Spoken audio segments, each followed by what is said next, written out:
To fully grasp the unfolding saga, you must first understand the world Light inhabits, a realm where a divine creator has woven 9 distinct races into its tapestry. And among them, humans, by some cruel decree, are relegated to the very bottom. A truth Light learns with searing clarity the moment he steps from his humble village into the bustling heart of the city, intent on forging a path as an adventurer. His dream, a glittering aspiration, is to carve out a life of true luxury for his family, to lift them from the shadows of want. But this world, as he quickly discovers, is not kind to human dreams. The prejudice manifests almost immediately. A burly beastman adventurer without a flicker of remorse barks at him to clear the road. Light, despite not truly obstructing anyone, can only offer a meek apology, the weight of his race's low standing already pressing upon him. Once he reaches the Adventurers Guild, he completes the necessary paperwork, the receptionist confirming his initial assignment to F rank, the lowest tier for all new hopefuls. She then inquires about any special gift he might possess, something that could influence his assessment. Light, a spark of hope igniting in his eyes, eagerly confirms. His gift, he explains, is called Unlimited Gacha, a power to summon forth items, seemingly from thin air. Words, he realizes, are insufficient. He must demonstrate. With a flourish, Light summons his gacha device, an intricate contraption, and activates it. The mechanism whirs, a card slides out depicting a fork. As Light releases the card, a physical fork materializes on the table. But it's not perfect, it's bent, misshapen. A wave of panic washes over Light. "It usually works better," he stammers, frantically activating his skill a few more times. Yet the results are dishearteningly consistent. A rotten apple, a piece of moldy bread. The receptionist, observing this pitiful display, is clearly unimpressed. Her initial assessment of his F-rank status solidifies into an unshakable conviction. Light, however, accepts his F-rank with a hopeful nod, immediately asking if there are any available quests. The receptionist directs him to the bulletin board, where the simplest, most mundane tasks are usually posted. A wave of anxiety, however, ripples through Light as he stares at the board. The receptionist, with a sigh of resigned understanding, notes another layer of his disadvantage. He is illiterate. This, she admits, is hardly a surprise, given the alarmingly low literacy rates among humans. She patiently explains that he can undertake basic labor, like hauling rocks or gathering wood, though these jobs offer meager pay compared to others. Light, undeterred, accepts. After a grueling day of relentless toil, he earns just enough to secure a room for the night. Food for now will still depend on the fickle whims of his gacha skill, but a flicker of optimism remains. He believes he can make it. Yet, as he walks, a gang of beastmen, their intentions menacingly clear, deliberately blocks his path. Light, caught off guard, bumps into them. Their leader immediately seizes the opportunity, roaring at Light for his supposed clumsiness, for dirtying his clothes. Before Light can even process the accusation, the beastman snatches his purse. Light, desperation clawing at his throat, pleads for its return, explaining that without it, he'll have no place to sleep. But the wolfman simply punches him, sending him sprawling, a cruel jest about laundry fees echoing as they walk away. Light lies in a cold puddle of mud, every passerby offering only scorn, telling him to sleep in the squalid human slums where he belongs. A profound hopelessness settles over Light, thick and suffocating. But then, a hand, delicate and unexpected, reaches out to him. Instinctively, he grasps it, only to realize a second later that his own hand is caked in mud. He recoils, collapsing back into the mire, profusely apologizing to the beautiful elf woman standing over him. She assures him it's quite all right, her voice gentle, promising she means him no harm. Yet years of relentless racism and ingrained discrimination have carved deep lines of distrust into his spirit, making her words difficult to believe. To truly bridge the chasm of his fear, the elf woman does something extraordinary. She kneels in the mud and embraces him. Light is left utterly speechless. Even as the cruel jeers of onlookers mock the elf for her perceived degradation, stooping so low for a human, she helps Light back to his feet. Behind the elf stands an unusual group, a diverse assembly of various races. They introduce themselves as the party known as Conquered of Tribes. They explain their unique purpose: to unite one member from each of the goddess's 9 species and as it happens, they were missing a human. Garu the Beastman steps forward first, introducing himself, followed by Sasha, the elf woman who had helped Light. She then introduces the rest of their eclectic fellowship. Drago the Dragonute, Diablo the Demon, Abaro the Oni, a dark elf, Nano the Dwarf, and Santor the Centaur. Garu reiterates their search for a human to complete their party. Then, another member, Shin, adds a layer of idealism, revealing their ultimate goal: to dismantle racism, to forge a world where every being is treated with inherent equality. Light finds it almost too good to be true, a utopian vision in a world so steeped in prejudice. Yet, such a seemingly benevolent and powerful party is an opportunity he simply cannot forego. He gladly accepts their invitation, joining the conquered of tribes. Soon, they embark on adventures together. Light, however, quickly proves to be the weakest link. Drago and Sasha frequently have to rescue him from monstrous threats, urging him to be more cautious, reminding him that a single blow from these creatures could prove fatal. Light, humbled, apologizes for his carelessness. Sasha, meanwhile, gently examines him for injuries, insisting he remain behind them at all times. The rest of the party cannot resist teasing Sasha, hinting at her almost obsessive care for Light. She blushes, quickly explaining that she only sees him as a fellow party member. Light, acutely aware of his apparent uselessness, feels like nothing more than baggage carrier. Yet, Drago offers a surprising comfort, telling him that his delicious tea is contribution enough, making Light's spirits soar. With renewed cheer, he follows the team deeper into the dungeon. They soon arrive at a wide-open chamber with only one narrow entry and exit. The party members exchange knowing glances, a silent agreement passing between them. This, they decide, is the perfect spot for their plan. Unaware of any ulterior motive, Light begins to prepare tea for everyone. Drago approaches him, his voice devoid of warmth, and tells Light that he is being dismissed from the party. Light, utterly bewildered, cannot even process the words. "What did I do?" he asks, his voice raw with confusion. Garu the Beastman answers bluntly, "You do nothing." "That's why you're fired." Each member of the party then piles on, recounting Light's perceived uselessness, his foolishness. Even Sasha, who had once shown him kindness, now gazes at him with an expression of open disgust. As the torrent of insults intensifies, targeting not just Light but the entire human race, he clings to the desperate hope that this is all some elaborate prank. But they quickly disabuse him of that notion, scoffing that they have no time for games with a worthless piece of trash like him. He presses them, "Why were you all so kind to me before?" Their reply is a chilling revelation. It was merely an act. Drago explains that their superiors had taken note of Light's unlimited gacha gift, believing he might be a maestro. The conquered of tribes was ordered to keep a close watch on him. But once it was determined that Light's gift was worthless, that he was no maestro, the signal was given: dispose of him. Sasha, surprisingly, seems the most relieved. If Light had indeed been a maestro, she would have been forced to marry him, a thought, she shudders, that utterly repulses her. Light, still reeling, struggles to comprehend the meaning of maestro. But Drago cuts him off, declaring they've said enough. It's time to finish him before other adventurers arrive. Garu, in a crude imitation of a wild beast, extends his metal claws and with a swift, brutal motion, slices Light's face. It is only then that the full, horrifying reality of his predicament slams into Light. He is truly in deep, with no escape. In a surge of desperate survival, he turns and runs, fleeing as fast as his injured body will allow. The racist bastards laugh, their voices echoing through the chamber, vowing not to let him get away. Sasha's arrow finds its mark, piercing his leg, and Light collapses to the ground, screaming in agony. The elves, in their cruelty, declare that human screams are like music to their ears. Garu, eager to prolong Light's suffering, prepares to assault him further, but Drago intervenes. "Stop," he commands. "We need to make it look like a monster ambush." Garu begrudgingly complies, readying for the final, fatal blow. But Light, fueled by an instinct for survival, begins to crawl forward, clinging to the last vestiges of life. Suddenly, the ground beneath him glows with an arcane light.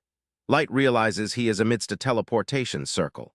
Drago sees it too, yelling at Garu to finish him quickly. But before Garu can reach him, the circle activates, consuming Light in a flash of light and whisking him away. Yet Light's situation hardly improves. Though he is saved from the immediate treachery of his former party, the teleportation trap casts him into a random, unknown section of the dungeon. He knows with chilling certainty that the moment a monster discovers him in this vulnerable state, he is dead. His thoughts drift to his family, a painful question burning in his mind. What had he done to deserve such betrayal? He recalls how genuinely kind everyone had seemed, before their true colors were so brutally revealed. He now understands their fabricated benevolence was a calculated performance, designed to lull him into complete trust before the inevitable stab in the back. A profound fury ignites within him, an incandescent rage that becomes his singular reason to survive. He struggles to his feet, swearing vengeance on those bastards, vowing to tear them apart with his own hands. Before he can unleash any more curses, a low growl rumbles from behind him. He turns to see a monstrous creature, a level 1000 beast, glaring down at him, something plucked straight from a nightmare. Light realizes, with a sickening lurch, that he has been teleported to the dungeon's lowest floor. He had, he muses, a better chance of surviving his treacherous party than this creature. As he frantically searches for a way to fight this impossible foe, his mind flashes to his unlimited gacha gift. He decides to take a desperate chance. He presses the gacha button repeatedly. Then something extraordinary occurs. His ordinary gift begins to transform, evolving into something beyond his wildest imaginings. A colossal magic circle unfurls beneath him, and the gacha device pulses with an unfamiliar power. Light, still reeling, doesn't comprehend. But just as the monster lunges, the gacha roll completes. A maid-servant radiating an aura of immense power appears from the device. Her level, 9099. In an instant, she demolishes the monster, a blur of motion that ends before Light can even blink. Then the powerful maid, now identified as an aura-farming maid, turns towards him. She kneels, her movements fluid and graceful, and without asking permission, instantly heals his wounds. She explains, her voice gentle, that she could not bear to see his silky, smooth skin marred by injury. Light, now perfectly whole, can hardly believe it. The maid then asks for his name. He introduces himself as Light, and a profound joy lights up the maid's face. She pledges herself to him, invoking the maid's code of honor, swearing eternal service until death. Light, still processing, suggests she at least offer her own name first. She introduces herself as May, the aver-seeking maid, explaining that she was summoned from a super-ultra-rare card within his unlimited gacha. Light, disbelieving, argues that a level 9099 maid couldn't possibly come from his supposedly worthless gift. May, however, requests permission to use her appraisal skill on his gift to reveal its hidden details. He readily grants it. May then utilizes her Sharingan, an ability that allows her to perceive that his true abilities are hidden beneath an extraordinarily potent concealment, imperceptible to anyone below her own formidable level. Your unlimited gacha is far more potent than you realize, May explains. The cards it draws are highly sensitive to the mana density of his location. It turns out there's even a rarity class beyond May's super-ultra rarity. She elaborates that the mana density on the surface world is incredibly poor, but deep within the dungeon, the air itself pulses with raw mana, which enabled her summoning. She commends Light's bravery in venturing alone into the dungeon's depths to unlock his gift's full potential. Light, however, breaks down, confessing his true weakness, admitting he's merely a loser who couldn't even approach the dungeon's entrance on his own. He weeps, recounting his party's betrayal within the dungeon's very walls, his voice laced with the pain of their false promises of a world free from discrimination. He then reiterates his vow for vengeance. May, without a word, embraces him. I cannot fully comprehend what you have endured, she says softly, but I will fulfill your every wish. Destroying those who have wronged you will be no difficult feat for me. Light, however, tells her she cannot. Not because he is kind, but because he craves the satisfaction of enacting revenge with his own hands. Yet, he admits, he is far too weak to do so now.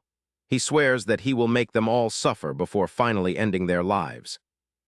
May, kneeling once more before him, assures him that if his desire is to grow strong enough for vengeance, she will be his unwavering guide. Light, deeply moved, can only offer his thanks. However, a single overpowered guardian is not enough for his burgeoning ambition.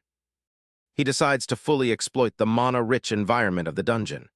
He reactivates his unlimited gacha, summoning even more high-class maids, his vision now encompassing the creation of a formidable kingdom, a base from which his grand revenge will unfurl. 3 years pass since that fateful day. Now, Light presides over a legion of hundreds of maids within a magnificent palace he constructed deep within the dungeon. May, true to her vow, remains ever by his side. All the maids, it seems, are utterly captivated by him, cheering him on, their faces alight with joy when he grants them even a fleeting moment of his attention. While May gently admonishes them to maintain proper decorum, Light steps forth from the castle, moving towards the local market. Here he is recognized by all. A vendor calls out, inviting him to breakfast, while others relay concerns about a shortage of snack foods in the kingdom. Light promises to address the issue swiftly. May, ever efficient, assures him not to trouble himself with such minor logistical problems, vowing to rectify them at the earliest opportunity. Light acknowledges that a new logistical system is, in fact, necessary given the exponential growth of their population over the past 3 years. He then inquires about the whereabouts of his other legendary summons. May explains that Yuki, the beast tamer, is diligently crafting maps of the dungeon's periphery, scouting the surrounding forests for any potential trouble. Light considers the myriad monsters that roam those woods, but dismisses any worry. To a genius beast tamer like Yuki, they would pose no threat. May continues, adding that Ellie the mage is tirelessly working to develop specialized magic, specifically designed to align with Light's grand design. Light, with a touch of concern, wonders if Ellie can truly manage the intricate complexities of the spells he's requested. He then asks about Naz, the vampire knight, renowned for her close-quarters combat prowess, though perhaps a little less gifted in other intellectual pursuits. May replies that she assigned Naz to patrol the castle grounds, a task perfectly suited to keep her empty brain occupied and out of any potential mischief. Light, however, finds Naz's eccentricities endearing, admitting she adds a certain interesting dynamic to the castle. Soon they return to the castle. There, Light is greeted by Jack, the last of his 4 legendary summons, who inquires if Light is ready for their training session. May, a hint of annoyance in her voice, reminds Jack to address Light with the proper honorific, Master. But Jack, asserting his own defiant code, simply ignores her. Light intercedes, assuring May it's fine as he views Jack more as an older brother. He then decides to join Jack for training. Inside the training grounds, they prepare to spar. With a sudden burst of speed, Light rushes at his summon, landing a forceful punch squarely on Jack's chiseled abdomen, driving him backward with surprising strength. Jack, visibly pleased, acknowledges Light's power, remarking that any ordinary adventurer would have been instantly felled by such a blow. But he, built like a tank, can absorb an insane amount of damage. They clash again in the center of the arena, their fists meeting with impact before both draw back. Light follows with a rapid barrage of strikes, which Jack expertly dodges. Meanwhile, Naz continues her patrol through the castle corridors, her empty little head bouncing playfully. She's greeted by a group of other maids, who sweet-talk her, praising her unwavering vigilance, claiming they feel utterly safe with her constant presence. Naz, overjoyed by the flattery, falls right into their trap. The maids suggest a prank. She should diligently inspect Light's bedchambers, ensuring their absolute security. Naz, thinking it a brilliant idea, heads directly to the master bedroom. But as she attempts to open the door, May emerges from within. Naz, surprised, questions May's presence in Light's room, especially since he should be at training. May, immediately blushing, claims she was simply cleaning in his absence. Naz, ever diligent, insists she must still check the room for danger. Before May can protest, Naz enters, immediately noticing the bed is quite ruffled. It looks like someone was sniffing the pillows and rolling around, Naz observes with innocent bluntness, asking May if she intentionally styled it that way. May, seizing the opportunity to exploit Naz's naivety, confidently declares it her special bed-making style. Naz, genuinely impressed, asks if she can learn the technique. May, however, declines, explaining it's a closely guarded trade secret she cannot yet reveal. At that moment, Naz remembers the maid's message for May. She produces a parchment and hands it over. May's eyes scan the contents, realizing the other maids are subtly rebelling, tired of her monopolizing Light's bedroom and denying them the chance to clean it. May reassures Naz not to worry, promising to deal with the maids herself. She even offers Naz some spare change to keep her quiet, which Naz happily accepts before bouncing off. She immediately heads to the market, her eyes alight with possibilities, considering all the food items she could buy with her newfound money. She finally settles on fluffy pancakes and fresh milk. With her treats secured, she happily marches back to the castle, where she spots Yuki perched on a balcony. Naz asks if her forest work is complete. Yuki, clearly exasperated by Naz, simply presents the map May requested, signifying her return. Naz congratulates her, then resumes her patrol, eventually entering the throne room. Once inside the opulent chamber, she lets out a resounding scream, reveling in the fact that no one is around to stop her. After her vocal release, she leaps onto the throne itself, playfully messing with it, when she accidentally breaks off one of an angel statue's wings. Terrified of May's reaction, she hastily shoves the piece back into place, then flees the throne room in a panic. Back in the training grounds, Light and Jack continue their intense sparring. Eventually, Jack suggests they call it a day and head to the baths. Once submerged in the giant bathtub, Jack praises Light's rapid acquisition of skills, noting his current strength would make most dungeon creatures child's play. He warns, however, that while few on the surface could challenge him, there are still formidable adversaries who would seek to destroy him given the slightest opportunity. Light's expression turns serious as he reflects on the betrayal he endured 3 years prior, reaffirming his unwavering commitment to revenge. In May's chambers, she summons the 4 troublesome maids. Reading their letter aloud, she demands to know their problem. Confronted by May's authority, the 4 maids fall silent, at a loss for words. They apologize, claiming their actions were merely a misguided attempt to show support, acknowledging May's overwork. May dismisses their concerns about her workload, telling them to focus on their own duties. She denies their request to clean Light's chambers, instead punishing them by ordering them to meticulously clean the endlessly long hallway leading to the throne room by hand. The maids express surprise at the hallway's immense length, but May insists, stating it will keep them busy while she's away with Light on a mission. Meanwhile, outside, Naz is pressed against a shop window, eyeing a gauntlet she desperately wishes to buy but cannot afford. There, she bumps into Ellie, who inquires about her fascination. Naz points to the gauntlet, then asks Ellie why she's back so soon, as she's supposed to be overseeing new construction. Ellie replies that the project is proceeding smoothly, allowing her to sneak in a break. They soon fall into a playful bickering match, each asserting their closeness and importance to Light. Ellie reminds Naz that she's directly involved in Light's grand revenge plan, unlike her. Ellie also boasts of a recent, lovely evening, sharing tea with Light, discussing their progress, and hinting at a private dinner for their next meeting. Naz, determined not to be outdone, claims she also desires tea with Master, adding that her close-quarters combat skills make her a valuable asset should Ellie ever need help. Ellie smiles, promising to cash that in someday. With that, Naz returns to her brainless duty. Back in the castle, the 4 maids are busy plotting against May, comparing her to a tyrannical historical figure, contemplating whether to go behind her back and snitch to Light. But they quickly reconsider, unwilling to incur May's full wrath. One maid theorizes that Light favors May because she was his very first summon. The purple-haired maid then adds that it took Light another 2 months to summon Yuki, implying May and Light were alone in the dungeons for an entire 60 days. Overwhelmed by jealousy, they start rolling on the floor in theatrical agony. They then decide to resort to voodoo magic, sitting around a table and chanting, "Die," hoping to remove May from the equation. Unfortunately for them, May overhears everything. She enters their room, cornering them once again. The maids immediately launch into apologies, claiming their jealousy was fleeting, and they never meant their hurtful words. May, however, silences them, dispelling their weird fantasies. She reveals that during those 2 months between her summoning and Yuki's, Light was relentlessly focused on mastering every aspect of magic and practicing every martial art he could. There was simply no time for anything else.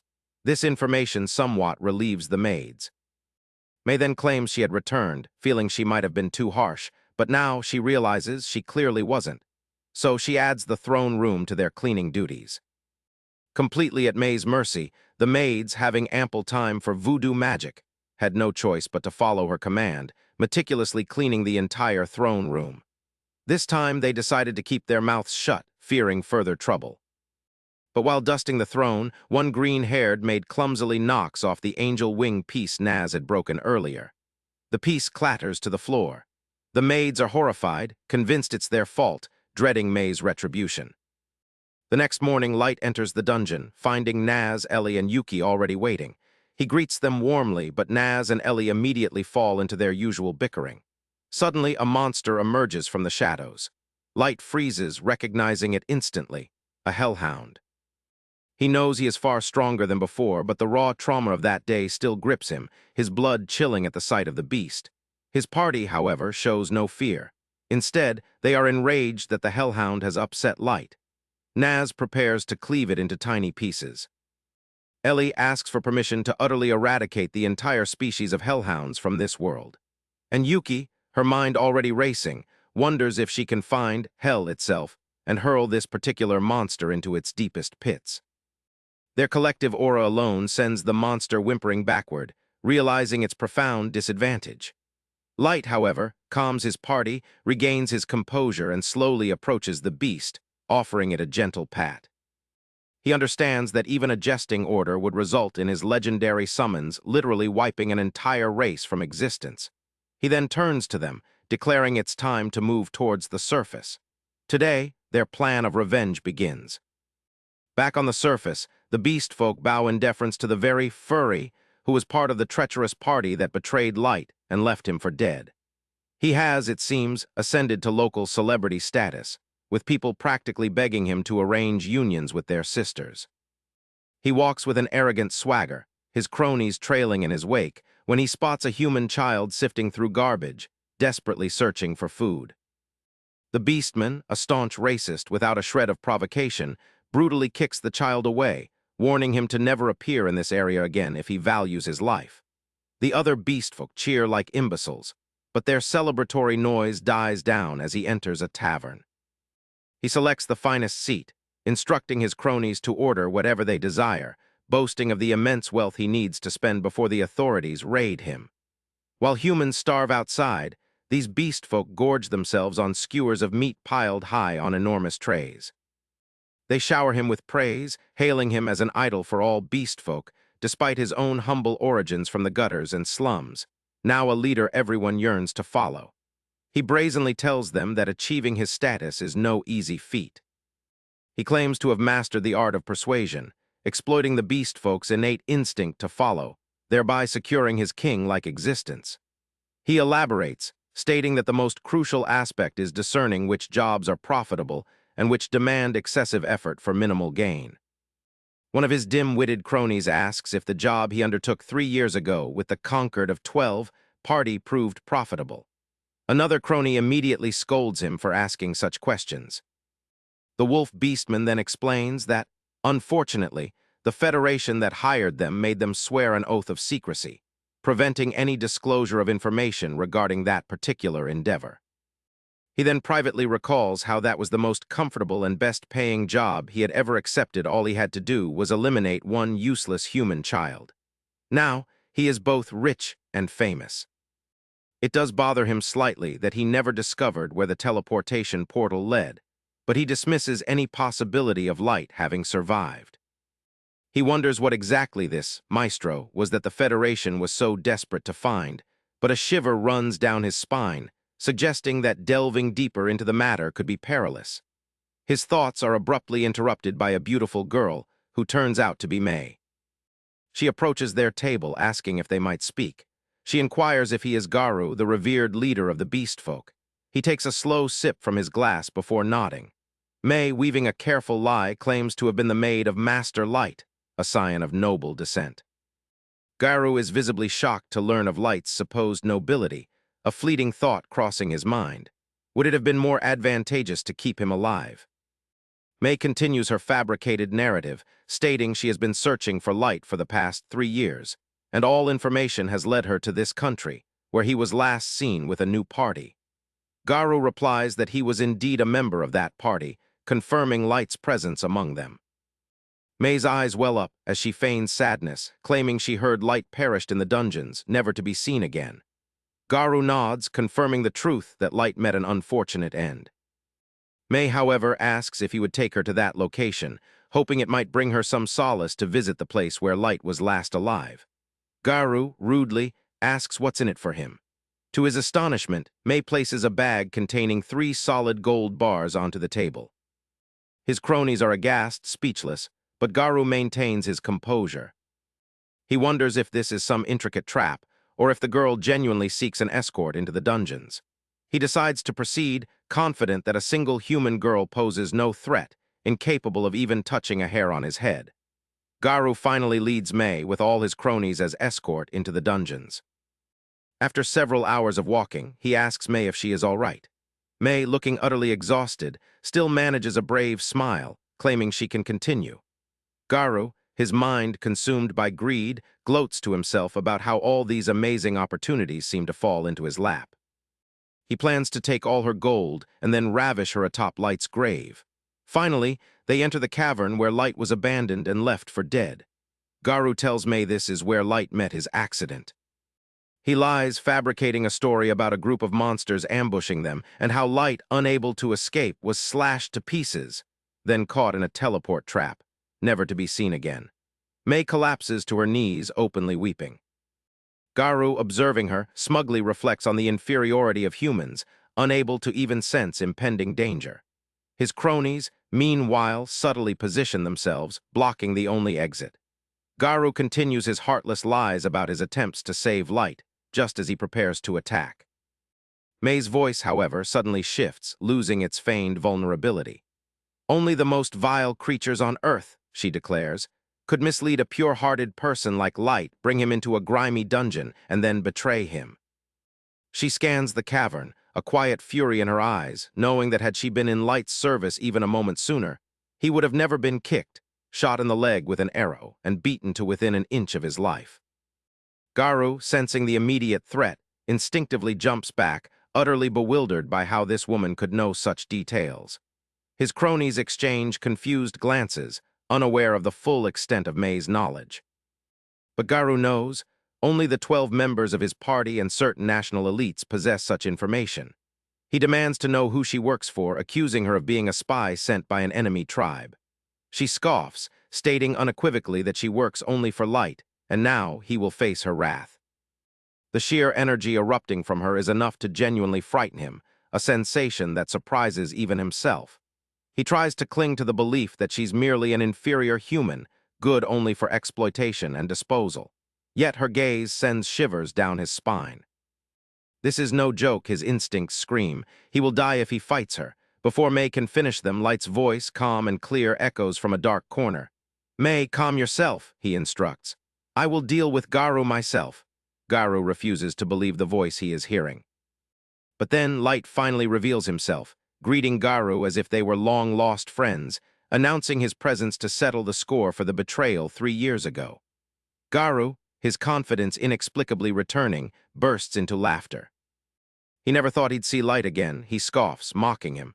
"A puny level 15 human can do nothing against a level 150 raid boss like me."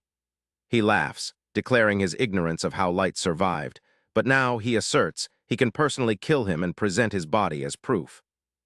Light lets out a weary sigh, asking if Garu isn't even curious about May's identity or her strength. Garu admits he knows nothing of his little maid's power, but he's damn sure that puny humans could never compare to beast folk. He boasts that all his cronies are above level 130, and they will simply steamroll through them. With that, he gives the command to attack. 2 of his underlings immediately dash towards Light, intent on ending his life. But in the blink of an eye, May appears before them. Their heads fall to the ground in one spot, their lifeless bodies crumpling to the floor. "Anyone who threatens Light," she warns, her voice cold, "will lose their head." But Light tells her to stand down, to simply block all exits. He wants to participate in the fun, too. Garu's boys visibly lose morale, unable to comprehend what they just witnessed. But Garu, trying to steady them, claims it was merely a cheap trick. Light then challenges him. "Do you still truly believe humans are inferior? Have you ever considered that perhaps the human race is the strongest of all?" Garu laughs, flexing his impressive level. But Light retorts that level is just a number, bearing no true relation to actual strength. Garu, having heard enough, lunges forward with all his cronies. But to their surprise, Light stands still, calm as water, before suddenly exploding into a counterattack, blocking and hitting every single attacker, knocking them down, breathless. Light walks up to Garu, asking if he still thinks humans are weaker. Garu, unable to accept this humiliation, pushes through the pain, leaping up once more, proclaiming that no human could ever match him. With that, he rips a magic crystal from his pocket, smashing it on the floor. His familiar appears, a level 500 wolf monster. Light asks if that's all he can summon. Garu, convinced Light is merely stunned and terrified, tells him to beg for his life. But Light simply stands there, challenging him to attack, promising not to move an inch.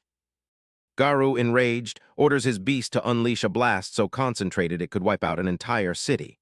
As the dust clears, Garu's jaw drops. Light stands precisely where he promised, without a single scratch. Light mocks him, ridiculing the fancy name for an attack that merely stirred up dust. Garu is left speechless. His cronies begin to urinate themselves in fear. Light declares it's his turn to attack, and with a flourish akin to a card game, he pulls out a card. He releases a level 9000 ultra-rare card, the Primal Wolf God. It appears behind him, shimmering and translucent, leaving the beast folk utterly dumbfounded. Light commands the Wolf God to eliminate Garu's familiar, but instead of a powerful blast, the Wolf God merely exhales a soft breath.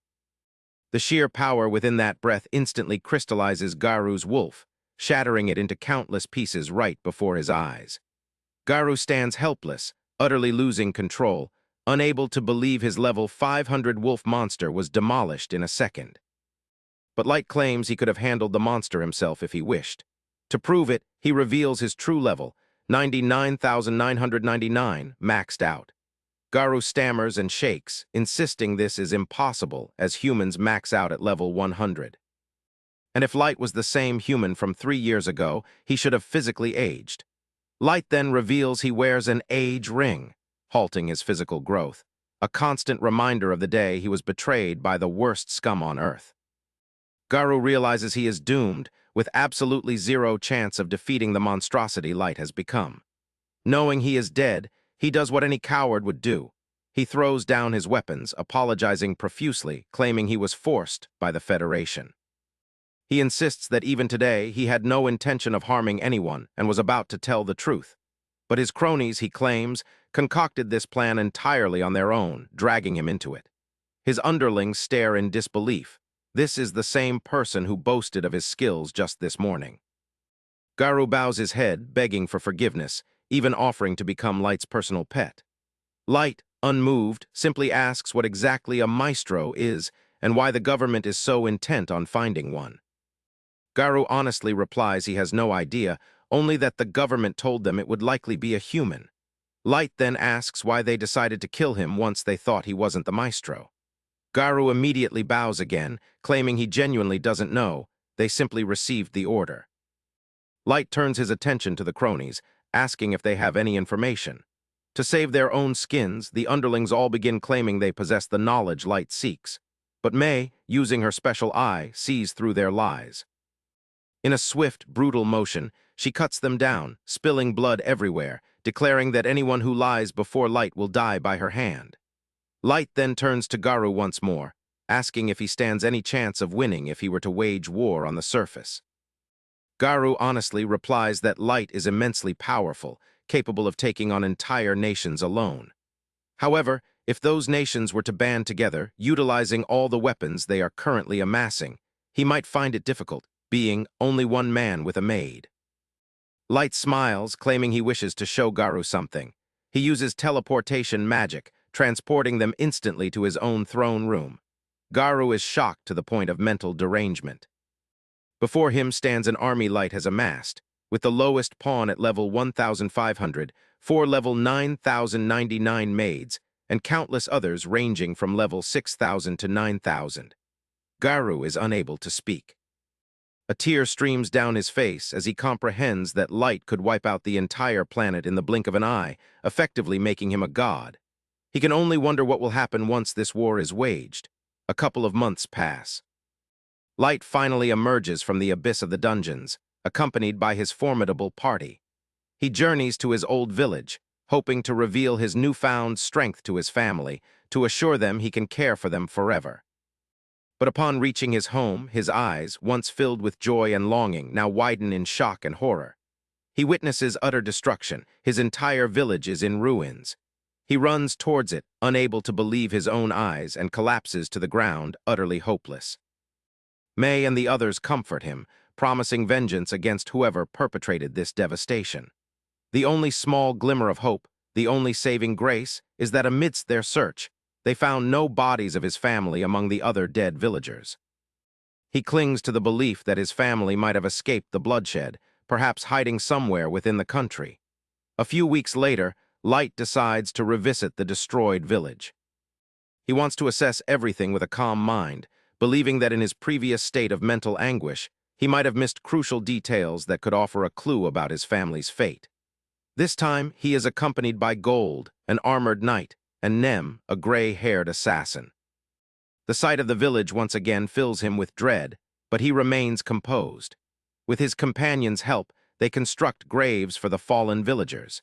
He places flowers on the makeshift memorials, realizing with certainty that this was the work of an adventurer party from another race. While he is lost in thought, Gold begins to complain that they need to move on soon, or they'll be forced to sleep out in the open. Nem, infuriated, reminds him that Light is in mourning and deserves all the time he needs.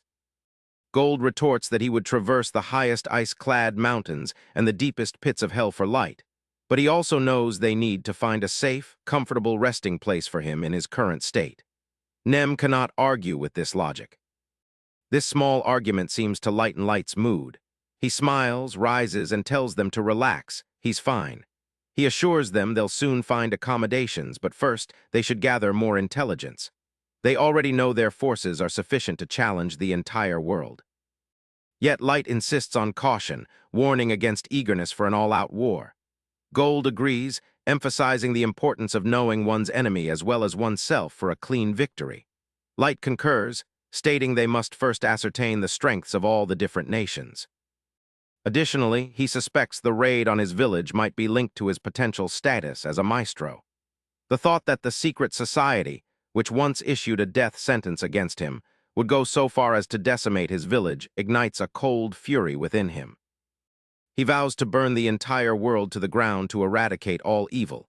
Nem is shocked by the intensity of Light's aura, but Gold calms him, reminding him to control his anger while they are in the city, as they don't wish to initiate a massacre just yet. This snaps Light back to reality. He calms himself, then pulls out an ugly, edgy little mask. As they prepare to enter the city, they take flight towards Dagas. En route, Nem asks Light about their plans once inside. Light explains they need to maintain a low profile initially to avoid arousing suspicion from the Conquered of 12. Their first step is to register at the Adventurers Guild. Once registered, they will rapidly increase their party's rank. The higher their rank, the more intelligence they can gather, either from those seeking their assistance or from those wishing to curry favor and protection. Gold agrees the plan is excellent, but asks if they should proceed on foot from here, lest their airborne arrival immediately draw unwanted attention. Light concurs, and they descend, continuing their journey by foot. While walking through the forest, they overhear shouts ahead, realizing a group of dwarves has surrounded a man and his daughter, clearly intending to rob them. The dwarves, spotting Gold's shining armor, demand they reveal themselves. Light finally gives his servants the order to deal with these little midgets. Nem makes swift work of the dwarves, who are left stunned and tied together in the middle of the forest. As a gesture of thanks, the man offers them a ride to the city of Dagas. The little girl is visibly impressed, having never heard of a human besting a dwarf in combat. The man agrees, noting how rare it is to find such strong humans. He asks Light if they are a renowned adventurer party. Light honestly replies that they aren't even registered yet, which genuinely surprises the man. Regardless, he tells Light he has come to the right place to start a new party. The city of Dagas, built on the border of the Dwarf Kingdom, connects to both human and elven territories, resulting in a rich variety of dungeons and adventurers, fostering both disputes and extensive trade. It's also popular with humans. However, since humans often face discrimination elsewhere, the man himself runs an inn where all races are treated with equal respect. Light and his party alight from the cart at the town's entrance, thanking the man, who tells them to call him Colonel and invites them to his inn if they decide to stay the night. Once inside the city, they absorb the bustling energy and glamour. Shops line every corner, selling arms and armor, while forges illuminate the streets, dwarves hammering out swords and shields. After taking in the city's splendor, they make their way to the Adventurers' Guild, entering a large hall teeming with people gathered around quest boards. Light observes many human adventurers present, but the underlying racism still persists. They deferentially make way for adventurers of other races. For now, Light chooses to ignore this and heads directly to the registration desk. When they are assigned F rank, Nem becomes enraged, telling the woman at the desk to fix her attitude or someone else will. She demands the receptionist recheck Light's rank, insisting he is incredibly strong and deserves at least S rank. The receptionist, however, dismisses her with contempt, telling the smelly human to back off and accept the given rank. Before Nem can retort, Light stops her, apologizes to the receptionist, graciously accepts the rank, and leads his party out. Once outside, Nem apologizes to Light for messing everything up. Light, however, calms her and takes his party to Colonel's inn. Colonel is delighted to see them again, asking how he can assist.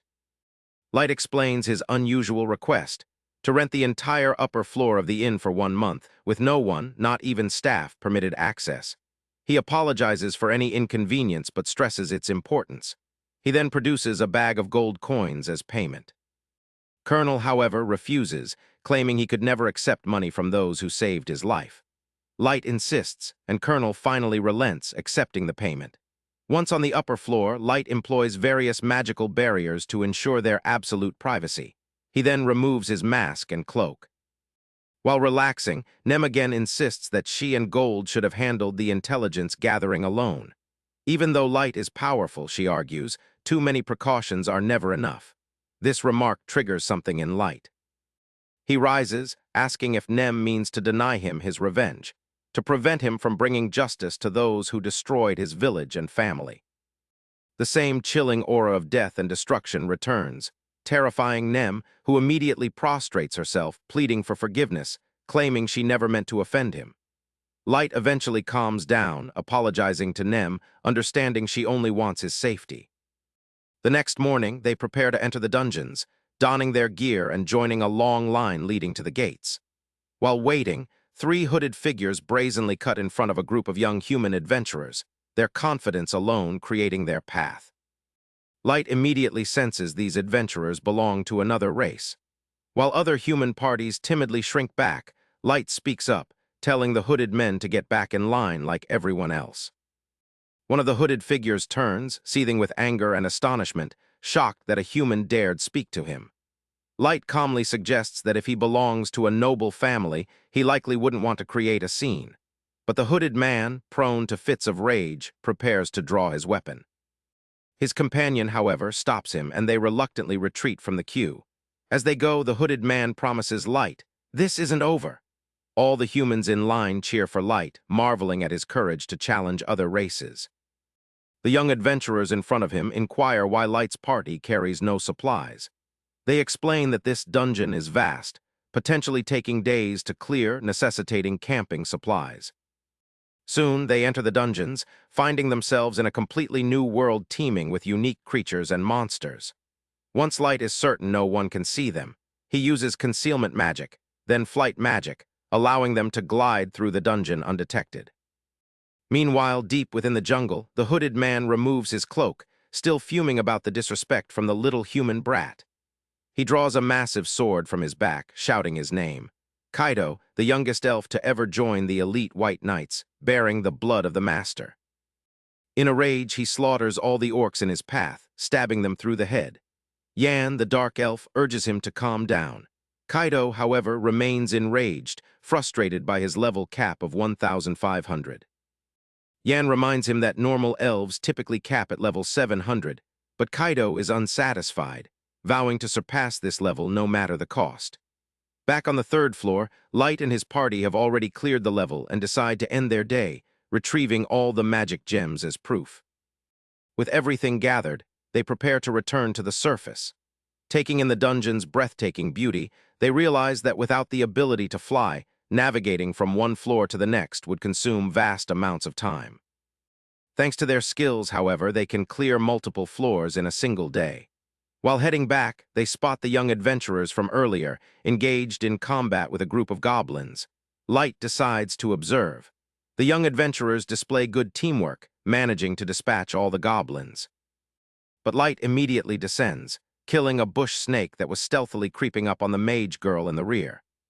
Light admonishes the young adventurers, urging them not to focus solely on the immediate enemy, but to remain constantly aware of their surroundings. The young adventurers thank him for his timely intervention. Suddenly, a pack of wolves emerges from the forest. The adventurers are terrified, ready to flee, but to their confusion, the wolves don't attack, they simply run away. All their questions are answered when a colossal mantis emerges from the forest, ready to annihilate anything in its path. Only Light now stands between the monster and the lives of these young adventurers. The young adventurers' hearts pound in their throats as they stare at the mantis, terrified, desperately trying to formulate an escape plan. The group's leader turns, trying to maintain his composure, but his voice betrays him as he shakily tells Maya, the pink-haired girl, to use her fireball spell to distract the mantis. He then turns to Light, pleading for help, insisting they can only survive this monster if they work together. He suggests they somehow trip the monster, which might buy them enough time to escape. Light looks at him, slightly confused, and asks if they don't intend to hunt the beast. The young boy stares at Light in shock, screaming that of course they don't want to hunt it, the beast is hunting them. Light then asks if it would be acceptable if he simply killed the monster and claimed the loot. The boy thinks Light has lost his mind, calling his plan ridiculous and the monster far too strong. They need to run, he insists, and immediately alert the guild about this incredibly powerful monster so the dungeon can be sealed. Light, however, simply smiles and tells the boy not to worry, to just step back. He turns to Gold and Nem, both looking eager to stretch their limbs. Nem claims this should be a good warm-up, given the mantis monster must be at least level 500. They are about to decide who goes first, but Gold cheats, rushing towards the monster on his own. The mantis strikes at him with its scythe-like limbs, but Gold blocks the attack with his sword, parrying every subsequent strike. This infuriates the monster, which smashes its limbs into the ground as Gold leaps back to safety. Gold observes that the monster absorbed the full force of his attacks without a scratch, indicating the incredible strength of its limbs.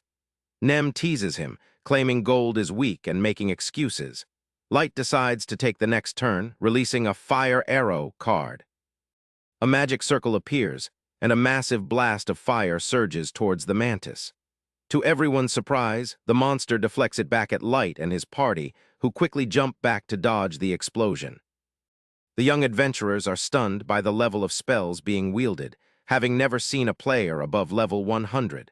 Their leader immediately urges Maya to cast an explosion spell to help, but the girl screams back that they are completely outmatched. She explains that Light just used incredibly high combat class magic without any spellcasting or incantations, an unbelievable feat she's never witnessed. The boy admits he doesn't grasp the gravity of that, but insists they should still help Light's party. Gold, hearing this, laughs, telling the young adventurers to stay back and enjoy the show. They need to learn first, otherwise they'd be needlessly risking their lives. He promises to teach them how to fight like a knight, how to defend with a shield while simultaneously attacking with a sword. While he speaks to the children, his back turned to the mantis, the monster seizes the opportunity, launching an attack. The children watch in horror, unable to utter a warning, but Gold needs no assistance. He precisely blocks the attack with his shield, shattering the mantis's scythe. The mantis screams in pain, blood spraying from its body. Gold calmly tells the children that a well-timed counterattack with a shield is often more potent than a sword strike. With that, he immediately turns, catching the mantis off guard, and cleanly severs one of its legs. The children are stunned by this display of strength. Light decides to showcase his own skills, again using his Fire Arrow skill, which the mantis swats away just as before. To its surprise, Light can control the projectile's trajectory, using it to blindside the monster by striking its back. He continues to unleash fire blasts at will, hitting the mantis from all sides simultaneously, completely overwhelming its senses and pushing it back. Maya is shocked, having never seen anyone control an attack's projectile at will. Light, with pinpoint accuracy, hits the mantis with his fire arrows, exploding one of its remaining scythes. Realizing it is utterly outmatched, the mantis decides to flee on its remaining limbs. Light notes that the monster is smarter than he gave it credit for. But it no longer matters. There is nowhere for it to run. Light reveals his firewall card, immediately conjuring a massive wall of raging flames, cutting off the escape route and forcing the mantis to turn around. Maya is again awestruck, realizing Light just used tactical class magic without incantations, an unheard-of feat. Light and his team approach the mantis, ready to finish it. But the monster has one last trick. It unfurls its wings and takes flight. Light realizes it might actually escape, so he lets Nem handle the rest. She immediately leaps into the air, drawing her daggers, and with a single, outrageously cool attack, destroys the beast. She lands, pleased with herself, but Gold snaps her back to reality, pointing out she just destroyed all the useful parts they could have sold, all for a flashy move. Nem realizes her mistake and begins apologizing to Light. The young adventurers stand there, too stunned to speak, processing what they just witnessed. 3 adventurers defeated a level 500 mantis monster, an unbelievable feat that leaves them wondering who these people truly are. Light tells Nem not to worry, they will kill more monsters. But one of the adventurers finds a magic gem, the monster's core and most valuable loot item. Nem's mood immediately brightens. With this, they can rank up. The young adventurer's leader approaches Light, asking if they are a super famous party, if they are B rank, A rank, or S rank. Light calmly replies they are new adventurers, currently F rank. This stuns the young adventurers, even they are higher than F rank. Maya immediately conjures a water ball, offering it to Light and his party so they can clean up. Light thanks them for their generosity. The young adventurers confess that without Light's party, they would have certainly died. Their leader then offers Light and his party to spend the night at their camp. The sun is setting, and roaming the dungeons at night is dangerous even for the strongest adventurers.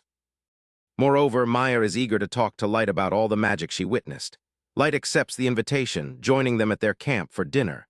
Maya bombards Light with questions. Light, in turn, comments that she seems to be a good mage herself. Maya immediately refutes this, claiming she can't even cast normal combat class magic, let alone do so without incantations. The other party members still don't grasp the significance of Light's magical display, which enrages Maya. She erupts, explaining that there are 3 advanced classes of magic. Combat class, like fire arrows designed for single targets. Tactical class magic, like the firewall Light used, affecting a large area.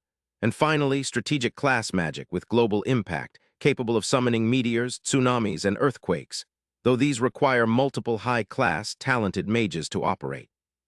She then claims that while advanced magic is common for races like elves, dragons, and beast people, humans typically lack the mana to use them properly. Thus, Light simply being able to use such magic would be a remarkable feat in itself. But he is using these advanced spells without any incantations, which is truly legendary. Gold and Nem both agree with Maya, acknowledging her knowledge. The young group leader claims Maya is his sister and is also highly skilled in magic, which earned her acceptance into the Duchess School of Magic. This name resonates with Light, who asks if it's the one in the Principality of Nine, a place rumored to treat all races equally. The boy nods, but his eyes sadden as he reveals their parents died in a recent epidemic, preventing Maya from attending. That's why he formed this party with his childhood friends to earn enough money to send Maya to the Duchess School of Magic. This story reminds Light of his own little sister. He reassures the young adventurers not to worry, confident they will soon achieve their goal. With that, they decide to end the night. The next morning, they return outside with loads of high-level magic gem crystals, astonishing the receptionist, while other parties wonder about these mysterious individuals. The receptionist happily accepts their crystals, returning with cash, after which they leave the guild and walk through the market. Every person in the market seems to recognize them. The story of an F-ranked party defeating a level 500 mantis monster has spread like wildfire. Light is pleased by the attention. Suddenly, two men approach, asking if they are the ones who defeated the monster. Nem immediately draws her dagger, demanding to know what they want. The men quickly back off, claiming they are friendly, introducing themselves as Suval and Gil. Gil expresses disbelief in the story, which immediately results in Nem's dagger at his throat, as she demands to know if he's calling Light a liar. Suval intervenes, urging her to calm down, stating they are all rooting for Light because he proved humans shouldn't be underestimated. Just then, Suval and Gil are called by their own party. They bid Light and his party good luck before leaving. Light and his party soon join the line to re-enter the dungeons, where they overhear other races scoffing at the claim that a human party defeated a mantis monster. Once inside the dungeons, they take to the skies again when they spot Maya and the others walking through green fields. Light decides to stop and speak with them. Maya shyly produces a homemade ointment, a recipe from her grandmother, offering it to Light as a gift for his help. Light happily accepts, realizing he must offer her something in return. Secretly, he takes out a magic card, transforms it into a bracelet, and gives it to Maya. She gladly accepts, promising to treasure it forever. Later that night, while flying, Nem asks why Light gave Maya such a powerful item for a seemingly boring, useless ointment. Gold laughs at Nem's tiny brain, explaining that it's the thought that counts. Besides, Light gave her a magic bracelet capable of small miracles if the user wishes hard enough. An item like that might be useless to Light, but for Maya, it could mean the difference between life and death. A few days later, Light and his party return to the Adventurers Guild. Nem vehemently demands the receptionist immediately promote Light to S rank, insisting he deserves nothing less. The receptionist nervously explains it's impossible due to the guild's ranking system. She reminds Nem that only a few days prior, they made an exception for Light, promoting him directly to D rank after he killed the Scythe Mantis. However, intimidated by Nem's relentless harassment, she concedes that if Light achieves another significant feat, he might earn yet another promotion. Light likes this idea. He decides to pursue a rumored adventure hunter who has been exclusively targeting humans. That night, he informs Gold and Nem, and they agree that capturing this hunter could secure his promotion. However, they have no leads on where to begin their investigation. As they brainstorm, Light suddenly notices someone approaching. He immediately dons his mask, his friends ready for action. A portal appears before them. They eagerly await an enemy, but surprisingly, Maya tumbles out, battered and exhausted. As Light catches her, the bracelet he gave her snaps in half. Light lays Maya in bed, where she murmurs about needing to tell Light everything quickly. He first heals her injuries, then decides to delve into her memories to discover how she came to be in such a state. He finds that yesterday, some adventurers warned Maya's party about the human targeting adventure killer, advising the children to leave the dungeon immediately. The party leader agreed. They set off for the exit, but by nightfall they were barely halfway there. The leader, seeing everyone exhausted, debated if it was safe to set up camp. Then they spotted another party, their faces completely concealed. Maya urged her brother to warn these new arrivals about the danger, and he did so. Little did they know they were speaking to the adventure killers themselves. One of them casually remarked that they should have done a better job cleaning up their mess. The children, confused, didn't understand. Then the dark elf Yan began laughing, calling them dumb. The party leader was still bewildered. Kaido then drew his sword, declaring they were the adventure killers and Maya's party would be their final targets for the day. The children finally realized they faced their worst nightmare. But even then, Maya's brother and his friends told her to run to safety while they held back the racist murderers. They charged at Kaido, who took offense at the audacity of human brats attempting to fight him. He immediately slashed Maya's brother. When the other two boys rushed him, he mercilessly took them down with a single strike. Maya was terrified and devastated, but the boys were not ready to surrender. They struggled back up, urging her again to run and fulfill her dreams. They charged Kaido once more, who instantly cut them down. Maya could only scream. Yan then lectured Kaido, reminding him they needed the humans alive for his experiments. Kaido retorted that any insect daring to fight him would be hunted down, then added that he left one alive at least. Yan decided to forgive him this time, as human mages were rare. He decided to take Maya away, but Kaido wanted some fun with her first. Yan told him to do as he pleased and walked away. Maya was terrified. Kaido told her she should be happy, as a future legend like him was willing to use a filthy human like her. Maya couldn't utter a word. But just then, her brother stirred, telling her to run. Yan was amazed by his tenacity and expressed a strong desire to preserve the boy for his experiments.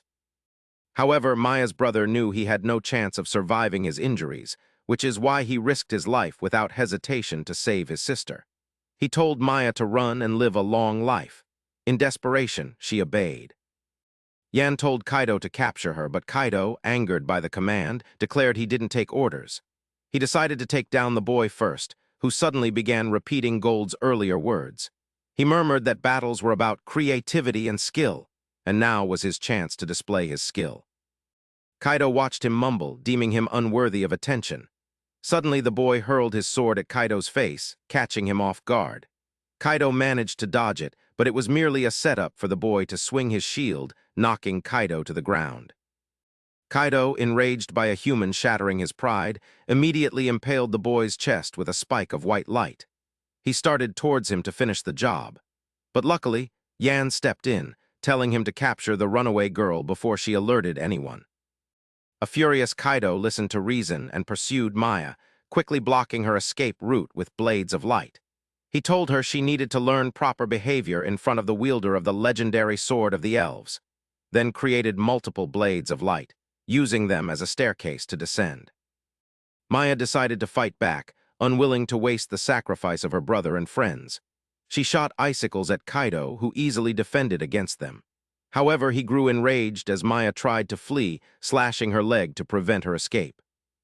He told her she would now have the great opportunity to please a future hero like him. Maya mocked him, calling him a mere bully who enjoyed hurting the weaker. If she had ever met a true hero, she declared it was Light. Her words struck Kaido where it hurt most. He had been called a bully his entire life by other elves. He snapped when Maya called him a spineless loser, sending blades of light to kill her. Maya desperately wished for an escape to reach Light, the only one who could help her. Her bracelet transformed her wish into reality, teleporting her directly to Light's room. Now that Light has learned Maya's complete story, he instructs Nem and Gold that they must move immediately. Back in the dungeon, Kaido reaches Yan, who is healing Maya's brother, who is still alive. As soon as Yan sees Kaido, he asks about Maya. Kaido replies he thought she teleported to save her brother. Yan loses his composure. How could a former member of the powerful White Knights lose to a mere human girl? He demands. Kaido, angered, explains he didn't know the girl possessed a teleportation item. Hearing this, Yan pales. He realizes that if Maya reaches the guild and reveals everything, the elven country will swiftly discover their actions and dispatch the White Knights to arrest them and retrieve the legendary sword Kaido stole. Kaido, upon hearing this, loses his mind. He knows the immense power of the White Knights. Their captain alone is over level 3,000. He stomps the ground in frustration, but Yan assures him it's not too late. If he completes his research, Kaido can break his level cap, becoming stronger than the White Knight captain. Kaido's hopes rise as Yan tells him they need a safe place to begin his research. But just then, Light arrives, declaring they are not going anywhere. The elves recognize him from earlier, marveling at how he appeared so stealthily behind them.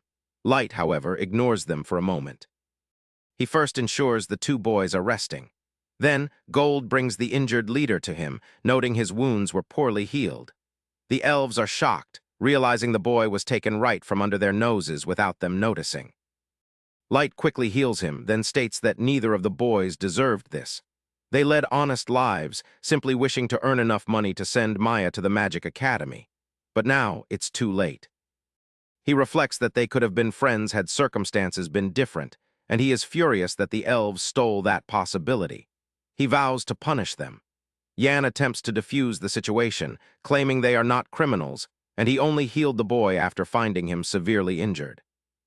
However, Light reveals that Maya reached him and he knows everything. The two elves panic, but Light reassures them he hasn't told the guild anything yet. Kaido suddenly laughs, declaring it his lucky day. Now, he just needs to eliminate Light, and no one will ever know what happened.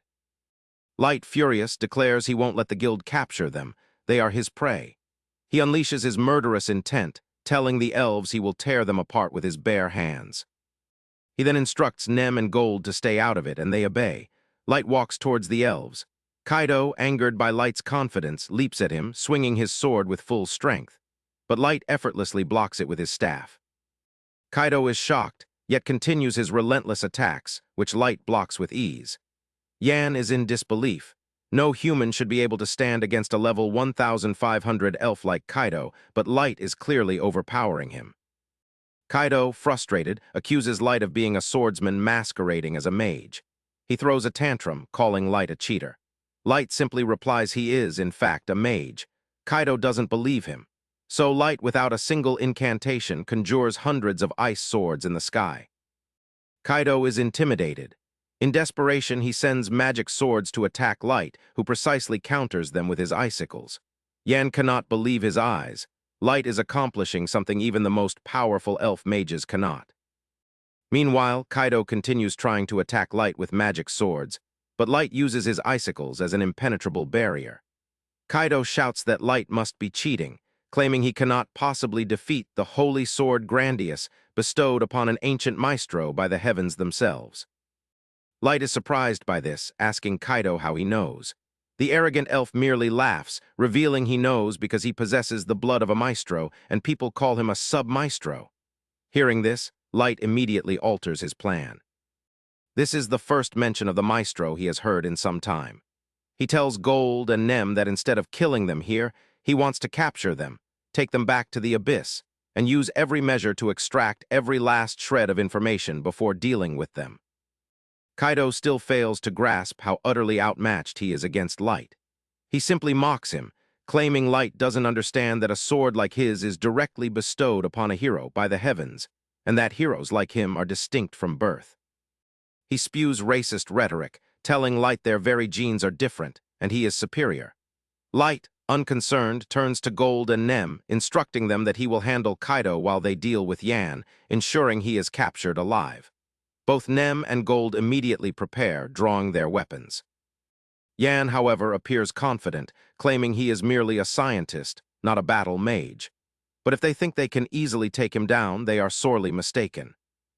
With a snap of his finger, two hooded figures behind him emerge from the darkness, transforming into grotesque, twisted monsters, composites of multiple body parts from different creatures. Yan excitedly explains he has created his own chimeras from humans, orcs, and trolls to form these beasts. The only problem, he notes, is the need for multiple humans to stabilize these creations. He explains that with this technique, even lowly creatures with a level cap of 200 can become as strong as level 500 monsters. Light catches a glimpse of a face on one of the monstrosities and immediately recognizes the man who conversed with him that morning, congratulating him on his achievements. This deeply saddens him, but there is nothing he can do.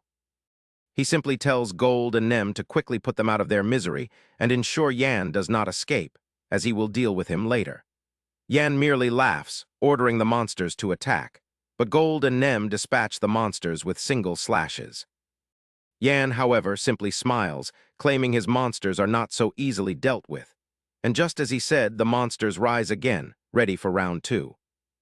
Kaido decides to go on the offensive, firing light blades from his magical sword at Light, who easily dodges them and backs off as the next volley blasts past him. On the other side of the fight, the hybrid monster attacks Nem, who jumps back, slashing at its arms, silently begging it to fall. Gold laughs at her, asking where her usual confidence has gone. She snaps back, claiming he doesn't seem quite himself either.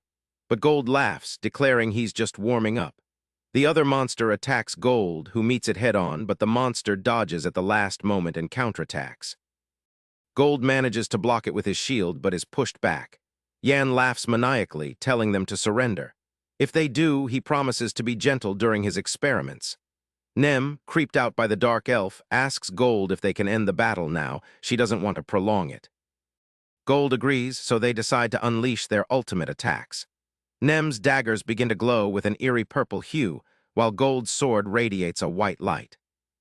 As they prepare to strike, Yan remains completely unconcerned, claiming his hybrids possess incredible regenerative abilities and cannot be easily killed. But his laughter quickly chokes in his throat as he realizes his monsters are not regenerating. They are simply burning to ashes after each attack. He cannot believe it and rushes to investigate, but Nem quickly deals with him, ensuring his bloodline ends with him.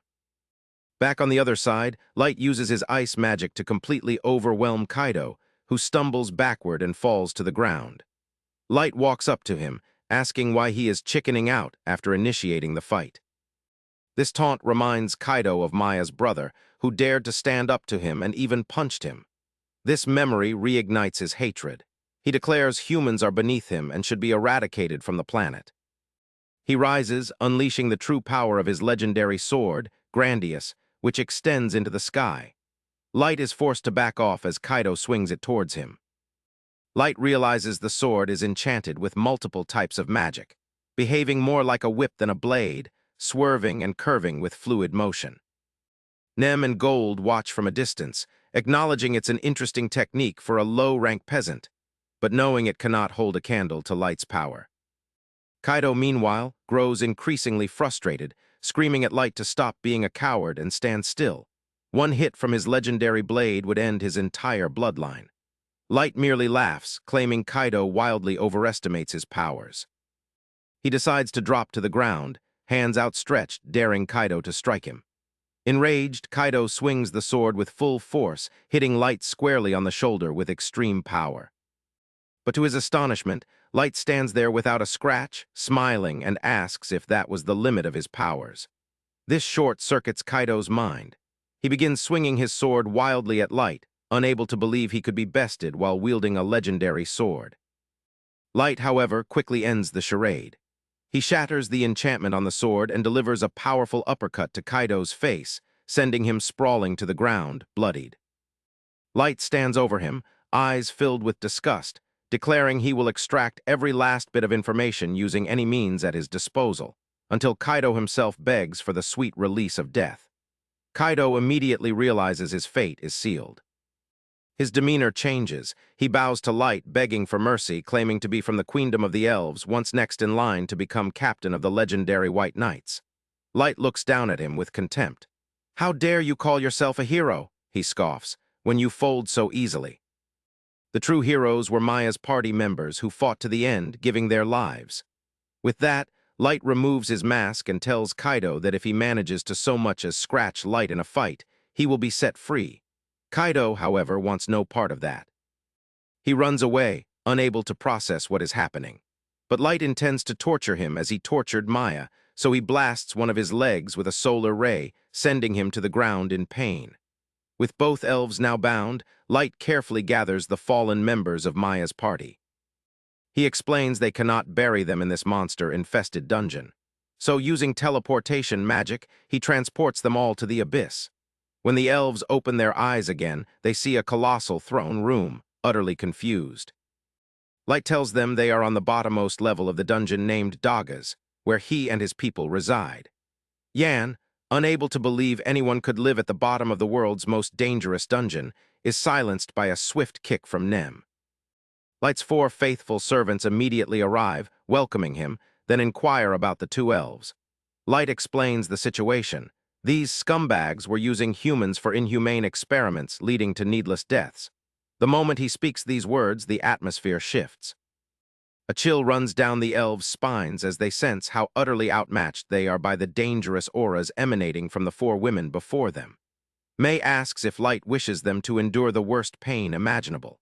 The others chime in, offering a litany of gruesome ways to kill the elves. But Light instructs them to keep the elves alive until he has extracted all necessary information.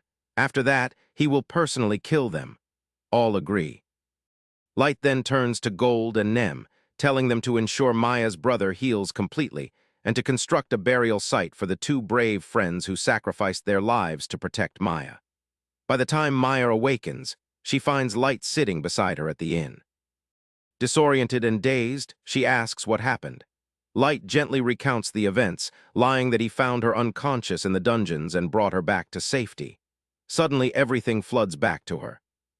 She quickly scans the room for her friends and brother, only spotting her brother sleeping peacefully in the bed next to her.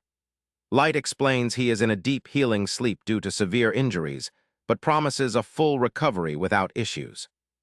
The moment turns somber, however, when he finally mentions he couldn't save her friends. The only things he recovered were a few strands of hair, which he hands to her. She weeps over her dead friends, but finds solace in the fact that she still has her brother to share the burden. The next morning, Light and his party head to the front desk, where the receptionist promotes Light to C rank. Light is confused. He lied to the guild, claiming the elves escaped. But the receptionist explains that the information about the two elves alone is substantial enough for a promotion. Soon after, they meet Maya and her brother again, who appear surprisingly calm for having lost friends in a violent attack just yesterday. They inform Light they are quitting adventuring and returning to their hometown. Light is confused, asking why they don't simply form a new party. Maya claims she can't live with the PTSD and needs to leave. Her brother adds that it would feel wrong to be in a party without their childhood best friends, and moreover, they wish to return whatever remains of their friends to their hometowns and families. With that, Light bids them good luck, promising they will meet again soon. He then instructs Gold and Nem to hold the fort while he teleports back to the abyss. He is immediately greeted by May and Ellie, who offer him tea and a stack of notes detailing all the information extracted from the two elves. Ellie explains that Sub-Maestro isn't a single person, but anyone connected to the Maestro who exhibits rapid level-up capabilities. May adds that every member of the White Knights is a Sub-Maestro in their own right, and Kaido was nothing special.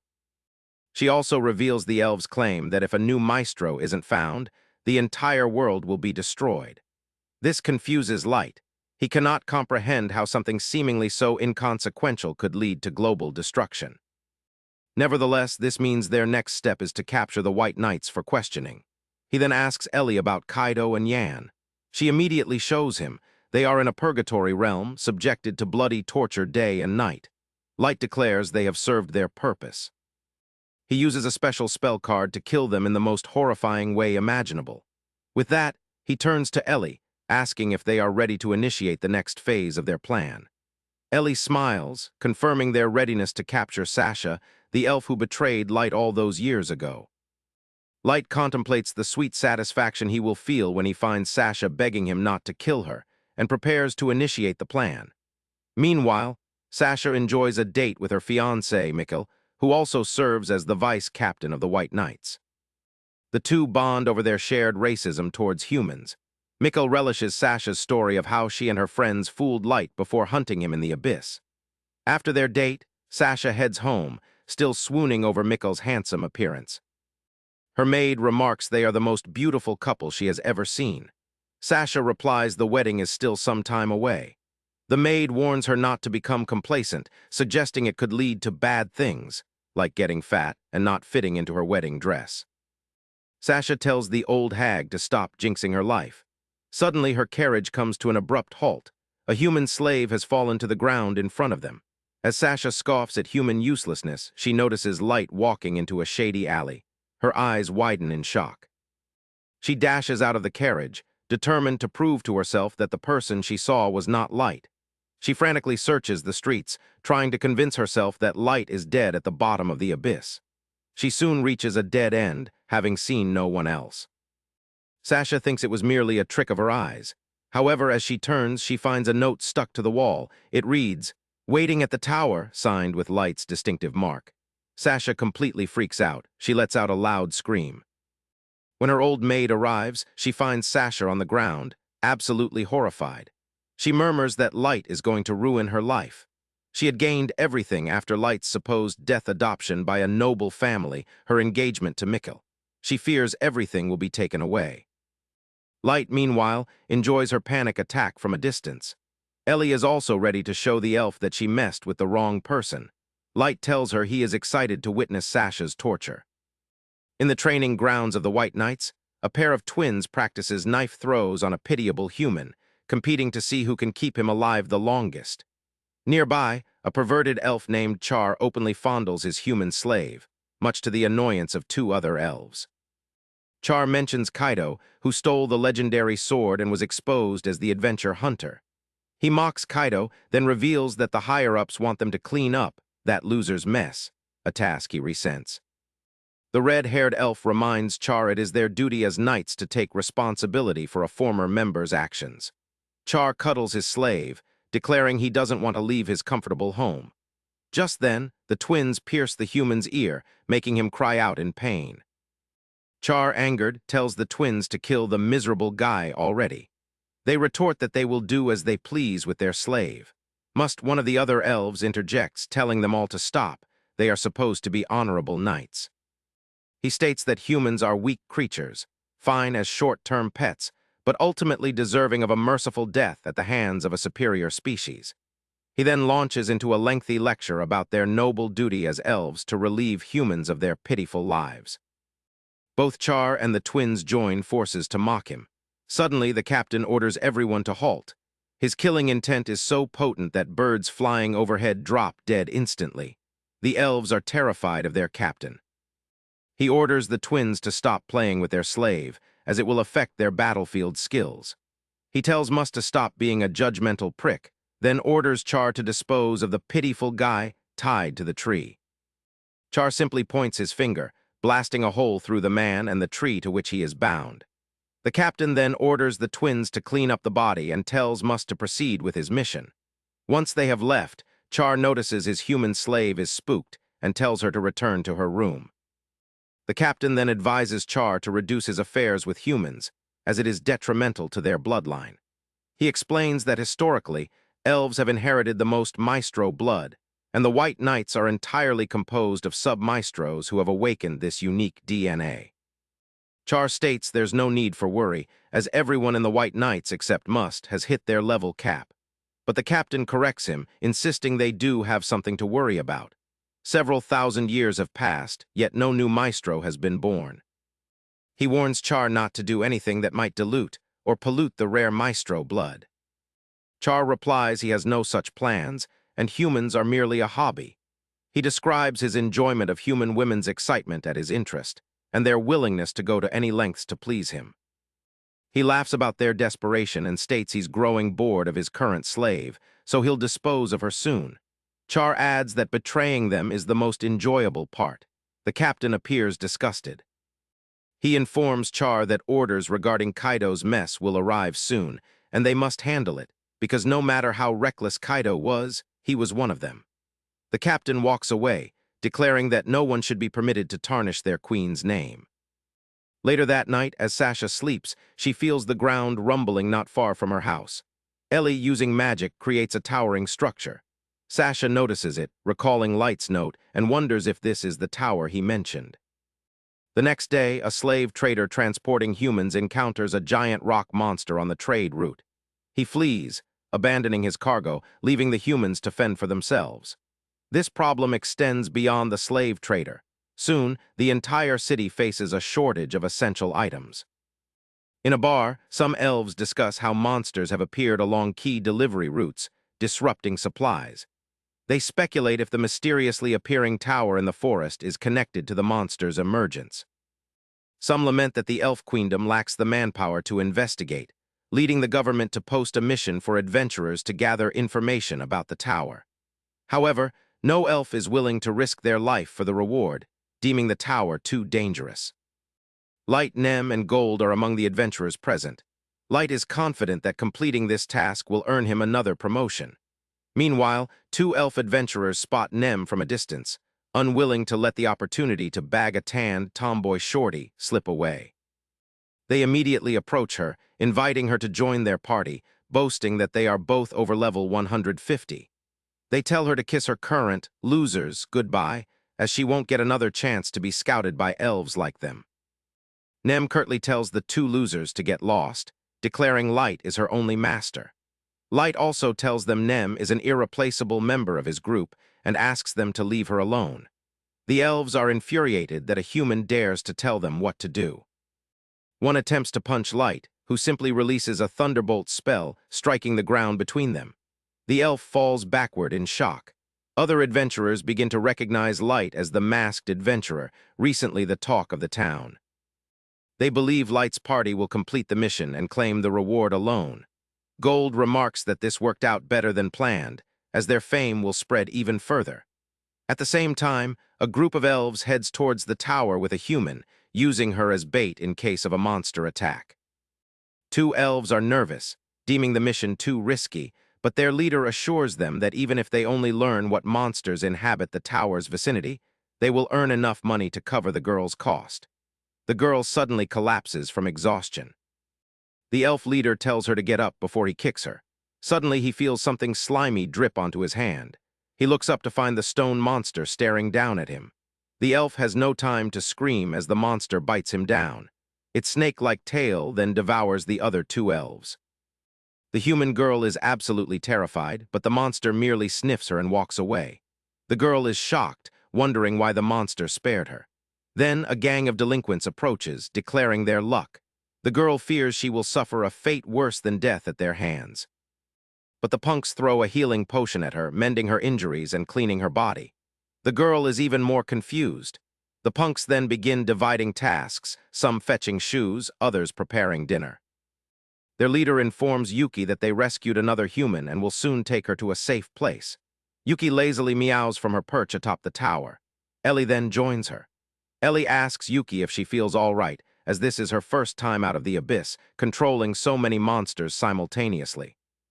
Yuki continues to meow her answers, and Ellie understands that everything is under control. However, Ellie still can't shake the feeling that something might go wrong and wonders if she should issue a warning to anyone not smart or sensible enough to follow Light's orders properly. Yuki, however, tells her not to bother. Their only duty is to obey Light. They should not try too hard to understand him or become too close, for their role is simply to be his servants. Ellie asks if Yuki is content being merely a pet her entire life. Yuki replies she is satisfied, knowing it is her rightful position. She asks Ellie how she could possibly think people like them could get close to their almighty God. Yuki then threatens Ellie, stating that if she oversteps Light's authority, she will kill her right there. Ellie does not take this threat lightly. She asks Yuki if she truly believes she is strong enough. The beast tamer replies they can only find out by fighting. The air grows thick with tension as both unleash their killing intent. But just then, Yuki receives a call from the punks who have brought the girl to the safe house. Yuki immediately reverts to her usual lazy self. Ellie flies away as well, not intending to restart the fight. Later that night, Sasha keeps staring at the crumpled letter from Light. She knows there are monsters over level 1000 around the tower, and she cannot bypass them alone. However, she cannot ask the White Knights for an escort, as they would grow suspicious that Light is still alive. She becomes frantic, desperate to find a way to reach the tower, swearing she will eliminate Light for good this time. Soon after, the Elf Queen calls a meeting with her top officials to discuss the tower. The Prime Minister suggests immediately dispatching the White Knights to investigate and destroy it, as no one else seems capable. However, Captain Hardy asks the old man if he has become senile, suggesting such a course of action. He argues they currently have no information about the tower. The other ministers quietly enjoy the standoff between the two men, but then the Queen intervenes.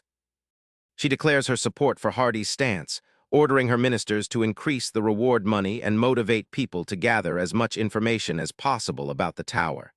Everyone leaves the room. When it's Hardy's turn, the Prime Minister mutters, "Lap dog," under his breath. Hardy hears it clearly but does not object, acknowledging its truth. He goes straight to the Queen's chambers, thanking her for taking his side. She replies it is her duty as his mother. The two sit for tea. Hardy tells his mother the Prime Minister is simply biding his time, preparing to overthrow the monarchy. But the Queen is unworried about him. She says the greater threat to her kingdom and the entire world is the tower. She believes it signals the return of the archfiend, who once threatened global destruction. And whenever the world's greatest enemy appears, a hero is born. By fate's cruel design, only a human can be born as this hero. The Queen does not want that to happen. This new hero will undoubtedly be a maestro. If they cannot win him over or kill him, he will destroy all elves. On the other hand, Light's party goes to the base camp where all adventurers seeking information about the tower have assembled. The losers from the other day are there, as is Sasha, who recognizes Light's voice. She immediately tells him to stop and remove his mask. Noticing Light's alarm, Gold and Nem ask what is wrong. He tells them the elf girl behind them is Sasha, and they are ready to unalive her, but Light stops them. Sasha orders him again to remove his mask. When Light replies he is hiding awful burns beneath it, she simply slaps the mask away from his face. Light turns back to his companions, remarking on how his magic seems to have convinced her he was truly a burn victim. He thanks Nem for attempting to defend him.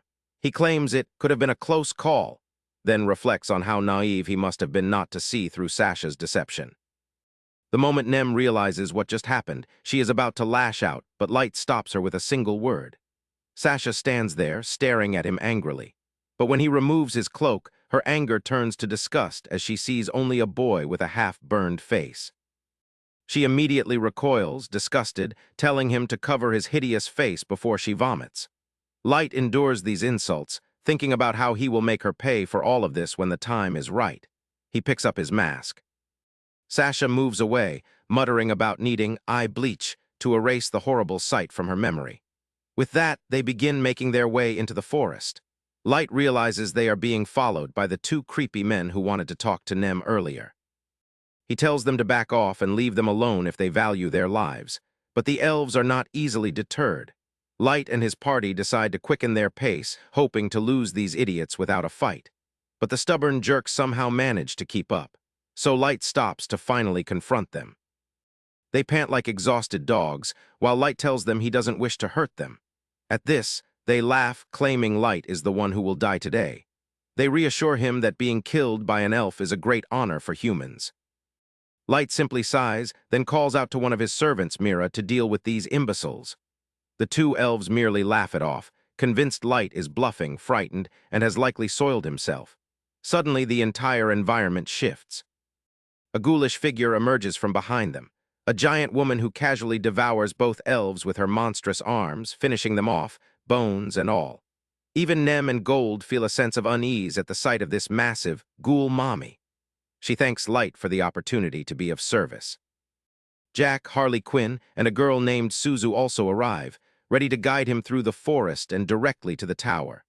Flying is not an option, as other adventurers might easily spot them. So Suzu, the least directionally challenged member of their party, takes the lead, tackling the confusing forest maze. Jack and Gold begin discussing bro code, specifically the adage, bros before hoes, which infuriates all the women in the group, who fix them with death stares. Instead of backing down, Jack doubles down, while Gold tells him to stop, having made his point. Jack continues, ranting about women demanding equal pay but refusing equal work, wanting better office conditions while ignoring the men toiling in mine shafts with nothing but a headlamp. Light decides to intervene before the situation escalates, telling them all to calm down.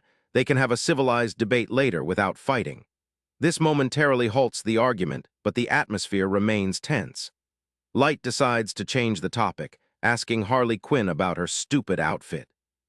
She claims she is learning to be a maid under May, and will not remove it until she has mastered every aspect of keeping Light happy. Mira laughs, asserting that her maid outfit will be useless in a fight, and she should wear more appropriate clothing. They begin bickering. Jack then asks Gold if he's been training or just sitting on his ass, waiting for Light to solve everything. Light realizes the mood has shifted for the better. They finally arrive inside the tower, where Ellie had been worried sick about Light, as they were 5 minutes later than expected. She lets out a huge sigh of relief at the sight of Light and immediately rushes down, accompanied by the furry and the white-haired idiot, to greet him. Light is impressed by the colossal tower, noting it looks even more imposing up close. Ellie thanks him for the compliment, explaining she took every precaution in its creation, rendering it completely invincible to both magical and physical attacks. Light is surprised by its sheer size. As he enters, he is greeted by a giant red dragon, which Ellie claims to have caught and placed under a spell. With that, she teleports them all to the top floor, the throne room, where a royal throne awaits Light's regal presence. Light ascends the stairs, almost like a fairy tale protagonist, and finally sits on the throne. Everyone in the room kneels in deference. With that formality observed, Ellie asks if she should use this opportunity to refresh everyone on the details of Operation Revenge on Sasha. Light gives her the go-ahead, She explains that Light has decided to congratulate Sasha on her royal marriage by treating her to a very cold dish of revenge. Additionally, Ellie proposes some extra activities for Light's pleasure. Light, unaware of this, asks what she has in mind. Ellie replies that everyone in the Elven Kingdom prides themselves on the royal White Knights, considered the strongest pillars of their kingdom, with each member exceeding level 1,500. She proposes a series of battles against them, after which all White Knights would be captured. This, she asserts, would completely cripple the Elven Kingdom, leaving them no choice but to bend the knee. With the Elven Kingdom subdued, they can extract any information the elves possess about the Maestro, establish this tower as their base of operations, and then move to their next target. She suddenly creates a clone of Light, explaining that while he rests here, this shadow will undertake missions for their party, continuing to raise their rank. Light praises her for her flawless planning, making her smile. She then reveals that even now, Yuki's beast is leading Sasha towards their tower. Back in the forest, Sasha's two adventurer teammates tell her they should retreat, as the black beast is definitely above their league. But Sasha tells them to be quiet. She's paying them to lead her to the tower, not to talk. Light smiles at Ellie, asking if her new pet, the red dragon, will greet Sasha. Ellie smiles back, confirming it. Once Sasha approaches the tower, she nearly soils herself at the sight of the colossal dragon chilling at its base.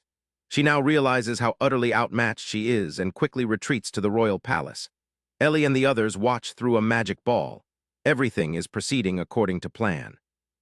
Sasha will now summon the White Knights, who will have no choice but to come to the tower, after which their final plan can begin. Just as they anticipated, Sasha rushes back to the royal palace, demanding an audience with the queen and her advisors. She begins describing powerful black beasts with snake-like tails, claiming they are responsible for even stronger monsters encroaching upon the town and causing havoc. Furthermore, she insists that upon reaching the tower, she saw a gigantic red dragon resting at its base. Many of the White Knights scoff, dismissing it as a fabricated tale, while the queen herself is shocked. This could spell disaster for her kingdom. The nosy old minister then turns to Hardy, asking if the leader of the legendary White Knights will still hide behind walls while dragons and monsters plague the kingdom. Hardy, having heard enough, stands up, declaring he will personally lead the White Knights into the forest, destroying any monsters they encounter and slaying the dragon if it truly exists. With that, he storms out of the room. Later that day, Sasha approaches the nosy old minister, asking if she can join the White Knight party and see this mission through. The minister immediately agrees, claiming they cannot allow the White Knights to take all the credit for their success. The very next day, Hardy leads the White Knights into the forest, instructing everyone to follow Sasha. Char looks at her, asking if she is up to the task or if she will chicken out and run away. Sasha defends herself, asserting they can trust her to guide them safely through the forest to the tower's base. Her fiancé, the white-haired Mikkel, tells Char that Sasha is level 500 herself and capable of handling herself. But even if the situation becomes dire, he will ensure her safety. Sasha immediately begins doting on her silver prince. Meanwhile, the twins debate who is more cringeworthy, Sasha or Mikkel. With that, Sasha leads them through the forest, while Ellie and the others watch from the tower. Sasha continues her path, finding the marks she made last time. But on one she trips only to be caught by Mikkel. Char, unable to bear their public displays of affection, tells them to hurry up. Finally, they reach the tower's base. All are shocked by its immense size. Before they can move, the door opens, and 5 black monsters emerge. Char asks if he should attack, but Hardy tells them to hold their positions. They need to conserve energy for the dragon. A party he hired will distract these monsters. As if on cue, a blast erupts from the forest, diverting the monsters' attention. They charge into the woods, leaving a clear path for the White Knights to storm inside. They run through the halls until they suddenly step on a teleportation trap, immediately separating them into smaller groups throughout the tower. Light sits on his throne, awaiting their ascent, ready to begin the festivities. Mikkel and Sasha are transported together to a basement floor. Mikkel immediately realizes it was all a setup, and someone must have meticulously planned all the traps. Sasha asks, who could that be? But even Mikkel doesn't have the answer, replying they will only know once they climb the stairs to see who awaits them at the top. Ellie and Light watch through the crystal ball as Mikkel and Sasha begin their climb to the top floor. Light realizes he is incredibly excited for the moment the door opens and Sasha steps in to see his face. Meanwhile, the elf twins, Hia and Kia, are also together on a different, darkened floor, confused by what just happened. They wonder if they should try to regroup with the others. But before they can decide, they hear voices behind them. The voices belong to Mira and Harley, discussing how to deal with these weak-ass elves. Mira suggests Harley can relax while she handles both of them, but Harley calls her a gluttonous pig, insisting they each get one of these idiots. The elf twins cannot believe their ears. No one has ever mocked them or taken them so lightly before. Mira and Harley, however, pay them no attention, continuing their conversation. Harley warns Mira not to become overconfident. Even a cornered rat can bite its pursuer. But Mira claims these low-life losers are more like pesky mosquitoes. She asks Harley if she seriously believes these elves can defeat even one of them. Harley replies there's no way in hell these second-rate elves could come close to their level, but still, they shouldn't play with their prey too much. This is enough to infuriate the twins. In an instant, the two elves rush at Mira and Harley, rage in their eyes, claiming they are the sub-maestros of this continent, and no being can call them second-rate. Mira and Harley effortlessly dodge the attack, remaining airborne as the twins use their speed, blurring from pillar to pillar before reappearing behind them, aiming to cut them down. Even that surprise attack is useless. The two girls nonchalantly duck, then descend back to the floor.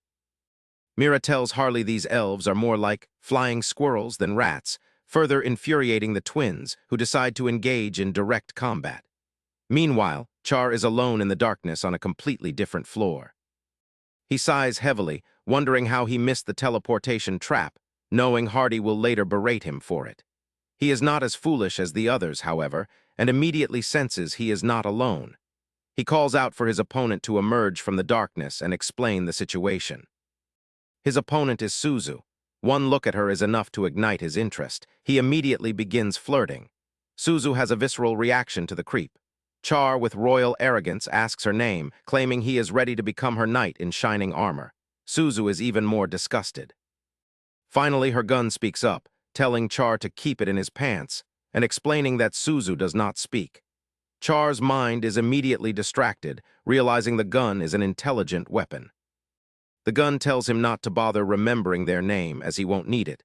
They are about to destroy him and everything he holds dear. Char's head drops. He is annoyed not only that he missed the trap, but now he has to fight a hottie for no reason. He tries once more, suggesting they put the fighting on hold and get to know each other. The gun tells Char that Suzu isn't interested, as he's not her type. But Char, utterly shameless, asks Suzu about her type so he can emulate it. Suzu tells the gun her type is short kings with black hair and a receding hairline. The gun immediately realizes she is referring to Light and tells her that ship has sailed. Light has too many girls around him, so she'll have to wait her turn. This angers her, and she begins smacking the gun into a pillar while the gun begs her to stop. Char, however, has seen enough. He declares he would have preferred her as his personal plaything, but it's fine. He'll get what he wants one way or another. He quickly points his arm up, using an invisible crossbow to shoot at Suzu. To his surprise, Suzu senses the invisible bolt and dodges it, then fires a bullet of her own, which Char quickly deflects. He is impressed that she not only sensed his invisible attack but dodged it and counterattacked. The gun also praises Char, claiming few can deflect her bullet. Char smiles, preparing another bolt, realizing this will be much more fun than he initially thought. Back on the upper floor, the twins are still bouncing among the pillars, knowing it gives them a great advantage. While moving at that speed, they also use their wind cutter ability, which the girls easily dodge, but they soon try it again.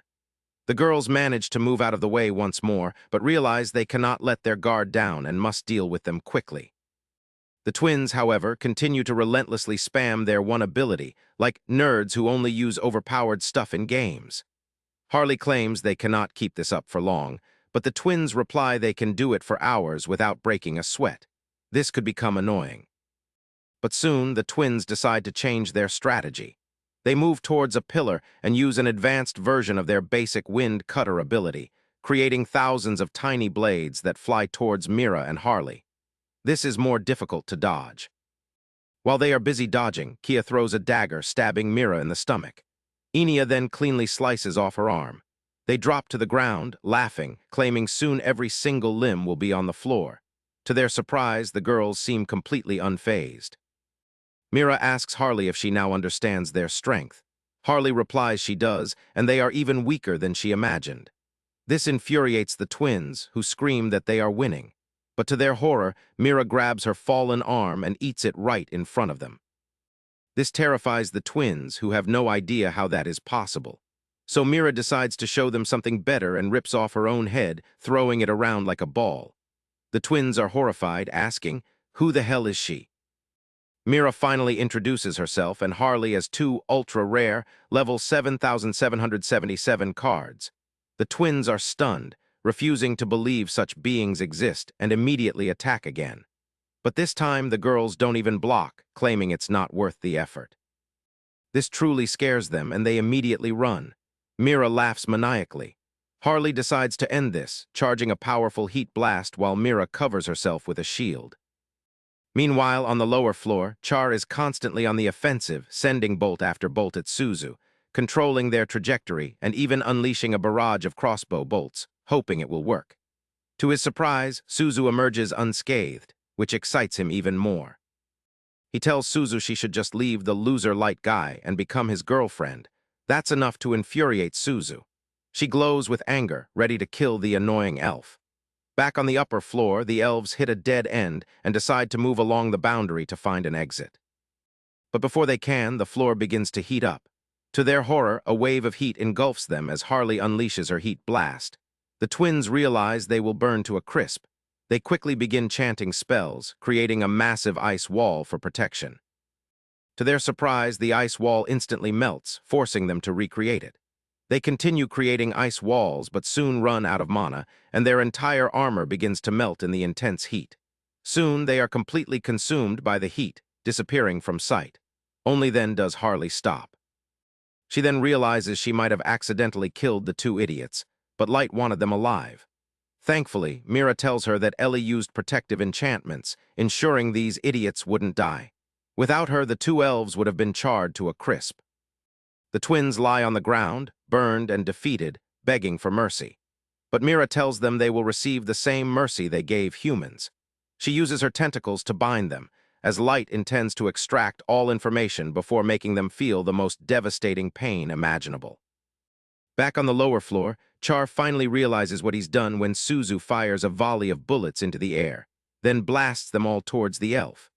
Char runs for his life, trying to dodge them all, but realizes he is hopelessly outmatched. He turns to try and block the bullets with his own bolts, but it's useless. A barrage of bullets hits him all over his body, leaving him bloodied and near death on the floor. Char begs for help, but finds only an enraged Suzu standing over him. She is not finished.